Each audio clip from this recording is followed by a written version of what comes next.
BX1 ⁇ Toujours plus d'actu. Voilà, la dernière ligne droite de l'émission, c'est la culture, comme d'habitude. Et on va voir la culture souriante ce midi. On va parler évidemment de tout ce qui nous est arrivé cette année, mais on va essayer de le faire avec un petit peu de distance, un petit peu de légèreté, un petit peu d'humour. On est avec Dubus, Frédéric Dubus, qui est donc dessinateur pour la Dernière Heure et pour la Libre Belgique, mais également pour le Soir Mag, on disait autrefois le Soir Illustré.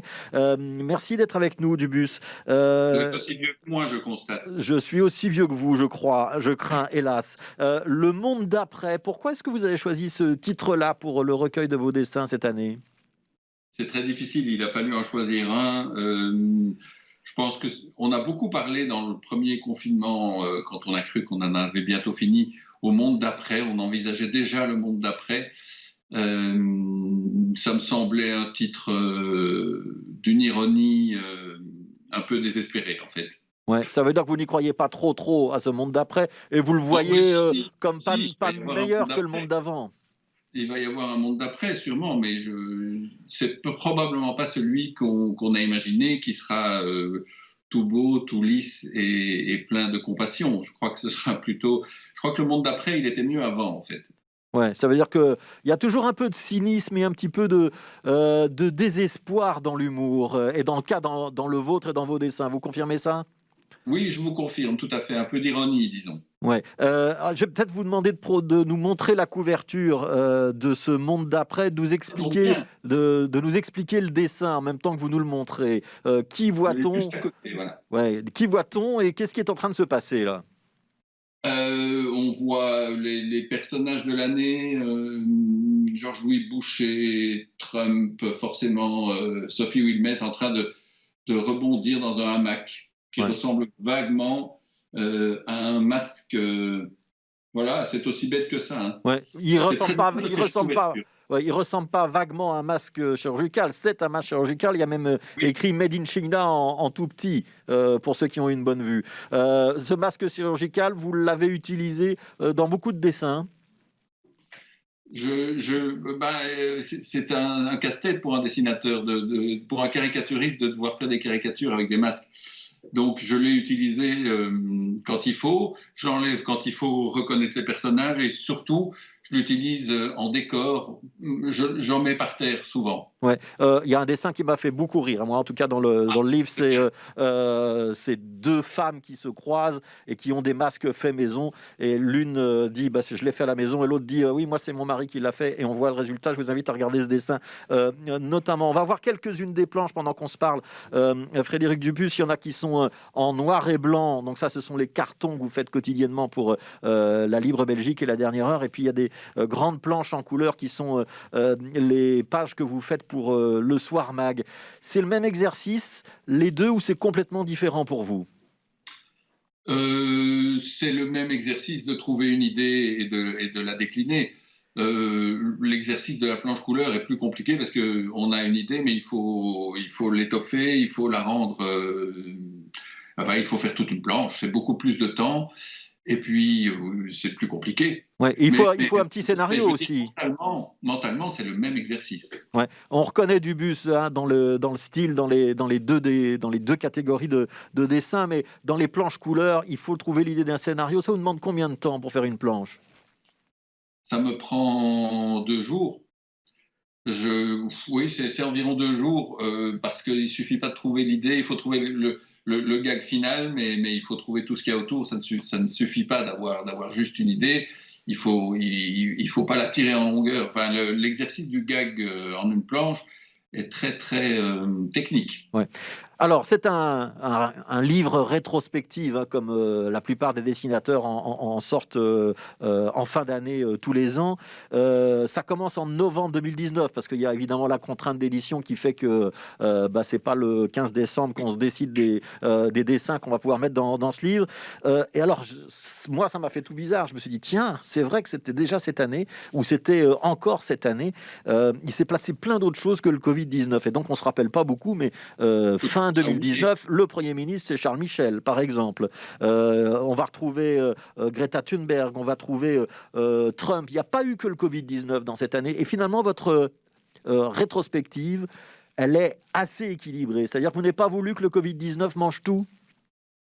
C'est-à-dire que je voulais pas faire un livre uniquement là-dessus. Moi, je veux faire une rétrospective comme je le fais chaque année. On a commencé en septembre, effectivement. Et le casse-tête, ça a été de trouver comment mettre les dessins ensemble. Parce que d'habitude, moi, je les classe par thème pour les précédents. Je les fais par politique, sport, international. Ici, c'était très, très compliqué. Donc, pour la première fois de ma vie, je les ai mis dans l'ordre chronologique. On a donc toute la progression avec les premières, le temps d'avant Covid et puis le passage au Covid. Donc c'est peut-être ça qui est le plus intéressant, peut-être pour les historiens, je ne sais pas, mais c'est la chronologie presque jour par jour de l'arrivée de ce machin. Ouais, l'alerte au coronavirus, votre premier dessin, c'est du mois de janvier. Si j'ai bien noté la page, c'est page 18, ça veut dire qu'il s'est quand même passé des choses avant. Hein. Vous allez vérifier? Oui, page 18, vous allez vérifier. Sous la main. C'est classé un peu comme un agenda, vous voyez, ouais, il y a des janviers comme ça. Oui, ça date. Déjà en janvier, vous voyez, ils avaient tous des masques autour de la table. Donc, on l'a vu venir depuis un moment. Ouais, et pourtant, sur ce dessin que vous montrez, on a reconnu Georges-Louis Boucher, on a reconnu Bart de Wever. C'est-à-dire que rien qu'avec le haut du visage et la coiffure est très importante, on arrive à reconnaître les uns et les autres. C'est le talent, qu'est-ce que vous voulez? Il y a quand même des nouveaux personnages. Frédéric Dubus, c'est plutôt sur la fin de l'album, mais on voit apparaître Marius Gilbert et Yves Van Latem. Ils sont d'ailleurs même dans un espèce de dialogue à deux. On les voit observer les négociations politiques et dire attention à la deuxième vague, attention à la deuxième vague. C'est quelque chose de motivant aussi de pouvoir dessiner des nouveaux personnages. Vous savez, dans ces conditions, dans ces temps-là, on se raccroche à tout ce qu'on peut. Hein. On est en train de tomber dans un précipice et on se raccroche aux branches, aux arbres. Et donc, si on a des nouvelles têtes, c'est une manière aussi de trouver d'autres angles pour traiter cette crise. Et puis, ils la symbolisent assez bien tous les deux. Donc c'est salvateur, effectivement. Parce que c'est pas avec Alexander De Croo que je vais faire mon repas quotidien, hein. Il est impossible, lui. Il est impossible, ça veut dire quoi? Il est trop lisse, il est trop monsieur tout le monde pour un dessinateur? Oui, il n'y a pas une moustache, il n'y a pas de coiffure, il n'y a rien. Il est très bien, il est gentil, il est sympathique, mais on peut se raccrocher véritablement à rien avec lui. Ouais. Vous avez beaucoup dessiné Greta Thunberg quand même, malgré tout, dans cette année. C'est votre tête de Turc? Je n'ai pas de tête de Turc, moi c'est l'actualité qui m'offre les personnages.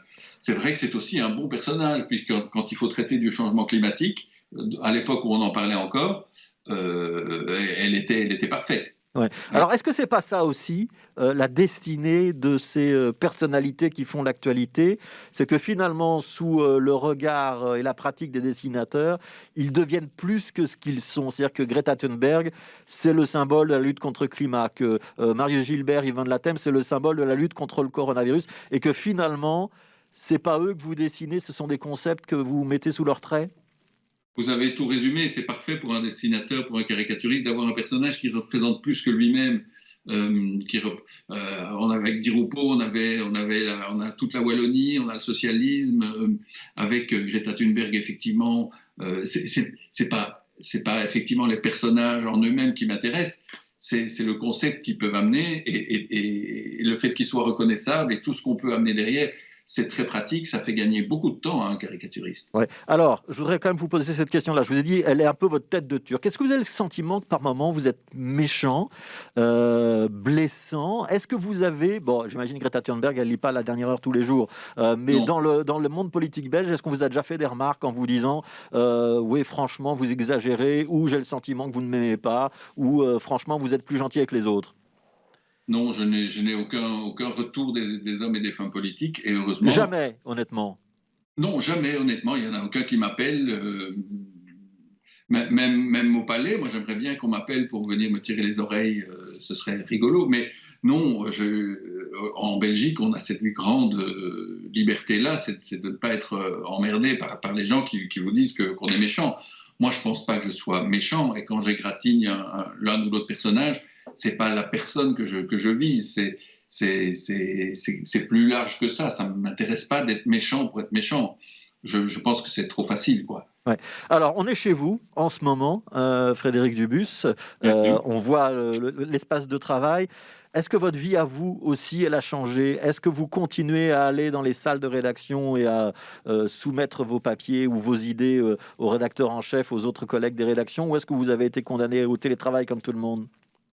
Je télétravaille depuis 30 ans. J'ai jamais beaucoup parcouru les rédactions Donc, parce ça que n'a rien changé pour vous? non, pratique, sur le plan pratique, ça n'a pas changé du tout. Je travaille toujours chez moi, j'envoie. On a des moyens aujourd'hui technologiques qui permettent d'éviter les réunions et les déplacements, et je fais ça depuis toujours. Donc, moi, vous savez, je peux écrire un livre maintenant sur le confinement, hein. Je vous rassure, c'est les 15 premières années les plus dures. Après, ça va beaucoup mieux. On s'habitue. Ouais. Un mot quand même sur cette année. Elle restera pour vous comme une année un peu particulière, un peu plus déprimante que les autres ou même pas? Je vous dirai ça dans quelques années quand on en aura fini, parce que là, on est en plein dedans. J'ai pas, moi, j'ai besoin d'un peu de recul pour essayer d'analyser les choses. Là, pour l'instant, on est tous le nez sur le guidon et on avance comme on peut. Et on fera un petit bilan. Vous me réinviterez l'année prochaine pour le bouquin suivant. Mais ça, on fera ça avec plaisir, Frédéric Dubus. Mais quand même, donc on a une année très particulière. Allez, pour les dessinateurs de presse, l'année de Charlie Hebdo, c'était une année très particulière qui vous a tous choqués et qui a mobilisé beaucoup de dessins. Est-ce qu'on est dans quelque chose de comparable? Ça va être un repère temporel? Euh, L'année de Charlie Hebdo, ça a été vraiment une déflagration, mais ça a été assez court. Ici, ça n'en finit pas, ça n'en finit pas de durer. Donc oui, probablement que ça va laisser des traces, parce qu'effectivement, on doit aller chercher au tréfonds de nous-mêmes, à traiter le même sujet pendant un an. Ça va probablement laisser des traces, mais en même temps, c'est le métier. On est au front comme tout le monde, hein. Ouais. Qu'est-ce qu'il faut vous souhaiter pour 2021? Euh, une bonne santé, dites. Bon, eh ben une bonne santé à Frédéric Dubus. Ça s'appelle Le Monde d'après de Dubus. C'est évidemment en vente en librairie. C'est aussi sur le site livre-moi.be. C'est aux éditions de la Renaissance. Il y a 64 pages et ça coûte 18 euros. Est-ce que j'ai tout dit? Vous avez tout dit. Et c'est un livre, si vous voulez avoir un souvenir de cette année, c'est celui-là. Bon, Voilà. eh ben Bonne voilà. santé à tous. Et ça fait partie des cadeaux de Noël. Et on est encore dans les temps et ça se trouve dans les librairies pour ceux qui veulent l'offrir ou des cadeaux de Nouvel An pour ceux qui offrent des cadeaux au Nouvel An, évidemment. Merci beaucoup, Dubus. Le Monde d'après, donc aux éditions de la Renaissance du livre. Merci à vous.